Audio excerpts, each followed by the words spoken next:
So what does the cross product as a vector quantity tell us? We talked about how the scalar cross product in 2 dimensions in the xy plane carries information about the area of the parallelogram that's spanned by 2 vectors, as well as the orientation, the handedness with which v and w relate to one another. Either right-handedness if that scalar cross product is positive, or left-handedness, if you like, opposite of right-handedness, if that scalar cross product is negative. Well, in 3 dimensions, the magnitude is still going to carry area information, but the direction is going to be a vector. And so our job is going to be to figure out what direction that vector ought to point. Now, the preview activity was really kind of long and detailed for this section. So I do want to say just a few words about that and just sort of talk through this preview activity just together while we're here. So the goal of this preview activity was to start bootstrapping our way up into understanding the vector cross product by just looking at the cross products of the what are called the coordinate vectors I, j, and k inside of 3 dimensions. These are the shorthand names that are given to the vectors 1, 0, 0, that's I, 0, 1, 0, that's j, and 0, 0, 1, that's k. So those are the vectors that respectively point along the coordinate axis directions in the positive sense. So maybe I can... So when we say I as a vector, I is the name that we give to the vector which points in the positive x direction. So this is 1, 0, 0 would be the components of the vector I. J would be the vector that points in the positive y direction of unit length, so 0, 1, 0. And then k would be 0, 0, 1, the vector that points in the positive z direction with unit length. So I, j, and k are... There are some... especially physicists, and I'm talking a lot about physics today, sort of inadvertently, but a lot of folks, when they do vector calculus, they'll do everything in terms of i's, j's, and k's instead of having to write out coordinates and components. I'm usually more comfortable writing out coordinates and components, but having a shorthand notation, I, j, and k for these vectors is kind of handy. If you're taking linear algebra this summer with me, we'll also come to recognize vectors like I, j, and k as something called the standard basis. It's the basis that's used to define the ordinary Euclidean rectangular coordinate system in a Euclidean space like the XYZ space. So that's all that IJK is intended to indicate here. And so this activity just first of all asks us to think about what the cross products of IJ and K with one another ought to look like.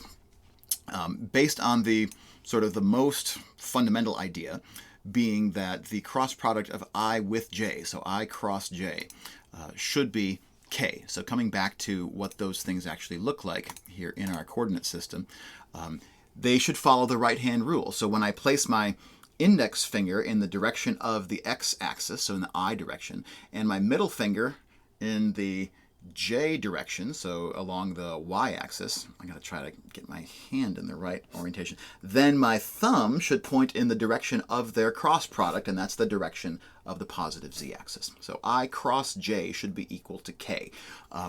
And so what this activity does is it kind of bootstraps us up from understanding what the cross products of the coordinate vectors ought to be. So let's fill in the rest of this table together. They've given us helpfully that I cross K is equal to minus J. So if I take the x-axis vector pointing in this direction and the z-axis vector pointing in that direction, then my thumb actually has to point in the minus y-axis direction. So it's pointing in the opposite direction as J. So what that's given us then is that I cross K equals minus J. And so if I reverse that, K cross I should equal positive J, so 0, 1, 0. And then the last set is we have to figure out how J and K orient with respect to one another. And from that we get J cross K as I, and K cross J is minus I. And so from this list of properties for how we find the cross products of I, J, and K, and using the fact that we want for the cross product to be a linear relationship so that it distributes over vector addition and scalar multiplication, from all of that, what pops out of this activity is a formula for the vector cross product. Or at least in principle, we can use all of this stuff to derive a formula for it. But the back half of this preview activity actually has us investigating the geometry of this as well. So it's really, if we were if I was teaching this course over a full 15-week semester, we probably would have had the time to really dig into every part of this preview activity. But for our sake, I think having that geometric introduction that we did a few minutes ago is going to be enough for us today. So there are two questions then about the vector cross product. The first one is, how do we compute it? And the second one is, geometrically, what does it mean? So having all of these properties for how the i's, j's, and k's, how the coordinate vectors interact with one another, actually is enough for us to get a formula for the cross product of a pair of vectors. And it's actually the formula that we're seeing right here in the text in definition 944. So if I have a vector with coordinates u1, u2, u3, and a vector with coordinates v1, v2, v3, then to find the cross product, I need to do what looks like 6 different products, and I have to add and subtract them together with a variety of different signs. So I'm subtracting these, and then I'm subtracting this one, and I'm adding this one. It's a lot to keep track of. And so this is kind of the unfortunate thing about cross products, is that they're just kind of a mess to compute a lot of the time. So people have come up with a lot of different recommendations for how to have kind of a shorthand, like something that you can remember without having to memorize a formula. There's a lot of different ways to do it. The one that I tend to prefer, there is a way of defining it in terms of determinants, again, if you're taking linear algebra with me this summer. But how I like to do it is just to draw some little bow ties So I line up the two vectors above one another, like I've done here, u1, u2, u3, v1, v2, v3. And then the first component, so to get the first component of the cross product, I'm going to actually ignore the first entries and focus on the second and third entries, and then draw a little bow tie that kind of goes in this direction here. So u2, v3 minus u3, v2, and that's going to give me the first component of my cross product. u2, v3 minus u3, v2. So that's going to be the first component. Then to get the second component, now I have to rewrite this. To get the second component, I'm going to forget about the second components of the vectors u and v. So this is one thing that you notice, is that the first component of the cross product has nothing to do with the first components of the original vectors. The second component of the cross product has nothing to do with the second components of the original vectors, and so forth. So that's one little rule of thumb that you can kind of keep at your disposal. And so the second component is another bow tie, except this bow tie actually goes backwards. So when I read it, I read u3v1 minus u1v3. u3v1 minus u1v3. And then the final bow tie, which again I have to draw this one more time. To get the third component, we're going to end up having nothing to do with the third components of the original vectors, and drawing a bow tie on the first and second components. And this bow tie goes back to the original orientation. u1, v2 minus u2, v1.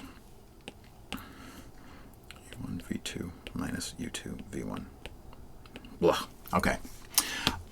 So that's, one way of remembering how to compute a cross product. This is at least the one that comes first to my mind when I do cross product computations.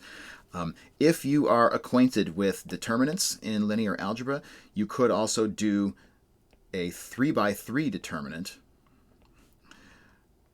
where I put the vector u on the second row, so u1, u2, u3. I put the vector v on the third row, v1, v2, v3. And then what I put in the first row are the unit vectors I, j, and k. So if you've learned somewhere else how to compute a 3x3 matrix's determinant, doing that on this matrix will produce the cross product as an ij, k expressed vector. So computationally, the cross product is just kind of a mess. There's kind of no pretty way to get around that. So let's just get a little bit of practice by giving you an opportunity with our team here today to start out with activity, which is the activity here, 9.4.2. And what's nice about this activity is, yes, we're going to have to do a nasty calculation in part A. But once we get past that calculation from part A, we're going to start to learn a little bit more about the geometry of the vector cross product along the way. So I've kind of divvied this one up a little bit for you as well. A, B, and C I want us to do together. Parts D and E you can do on your own with your team after class today. So you figured out that, at least in this example, when you take the cross product of two vectors u and v, and then you take the dot product of that cross product with either of the original vectors, you find out that those dot products are 0. Meaning, as you correctly conclude here, that means that the dot product, that the vector u cross v is perpendicular to u, and it's perpendicular to v. Right? So when I take the cross product of two vectors, that third vector is a vector that's perpendicular to both of the originals. And that is a super important takeaway from this, right? That once we have an understanding of the magnitude of a cross product measuring the area of the parallelogram that those vectors span, we now know what direction a cross product needs to point. It needs to point in a direction which is perpendicular to both of the original vectors. And so when we're doing the cross product of v with I, for example, the cross product of v with I, that cross product is the cross product of a vector 2, -1, 0, which is actually parallel to the xy plane, and a vector I, which is also parallel to the xy plane. Right? And so both of my vectors, v and I, are parallel to the xy plane. So when I take their cross product, I should get something which is perpendicular to the xy plane. In other words, I should get something which points only in the z direction, which comports with the answer that you got to part C. So I think we've gotten now the salient information about the cross product that we need to get. And because the cross product is able to give us a direction that is perpendicular to both of my original vectors, what we can do with that cross product, I'm going to jump us ahead here to activity 9.4.4. And I'd like for us as teams here to tackle part C of this activity. Find a vector that would be perpendicular, orthogonal is just a fancier word for that, perpendicular to the plane that contains these 3 points. So the plane through the point 0, 1, 2, 4, 1, 0, and -2, 2, 2. What I might start doing is just sort of sketch those 3 points and see if you can figure out how to find, first of all, find me 2 vectors that are parallel to the plane that contains those 3 points. And then see if you can use the cross product to find a vector that's perpendicular. So part C is the part of this activity that I want to do. And since it's talking about planes, it's going to help us to launch into our last discussion for the day. So put your heads together on part C of 9.4.4 and see where we can get. Once we start with 3 points that we know belong to this plane, we can use displacements among those 3 points to give us 2 vector directions that are parallel to our plane. And once I have 2 directions that are parallel to my plane, how can I produce a third direction which is perpendicular to both of them? You can cross product them now? The cross product. I mean, that's, again, that's one of the places where that direction of the cross product is really useful for us, is if we know what directions that we need to be parallel to, we can find the direction we need to be perpendicular to by taking the cross product of those 2 directions. So when we do that, we're going to get this third vector that is going to be at a right angle to both v and w. I'm going to kind of just imagine that it goes, would it go that way? No, I think in my picture it would go down, just because of the orientation that it would have here. And so because it's perpendicular to both v and w, it will be perpendicular to that entire plane. Right? It makes a right angle to v, and it makes a right angle to w. And so it's perpendicular to the entire plane, v cross w. So we can find a vector orthogonal, perpendicular to the plane containing these 3 points by finding displacement vectors between those points by subtraction, and then by taking the cross product. And the cross product of those 2 directions that are parallel to the plane give me a direction which is perpendicular to the plane. This, by the way, is the reason why cross product only works in 3 dimensions, because once I have 2 non-collinear, non-parallel directions, there is only one line. It uniquely determines a line that's perpendicular to them both.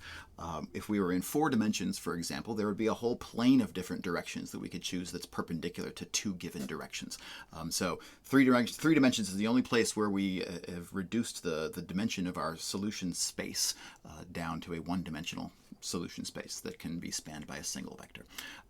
So you subtracted, you took the cross product of those differences, those displacement vectors, and you found 2, 4, 4 as a vector, an example of a vector which is perpendicular to both, and therefore is perpendicular to the plane that contains those 3 points.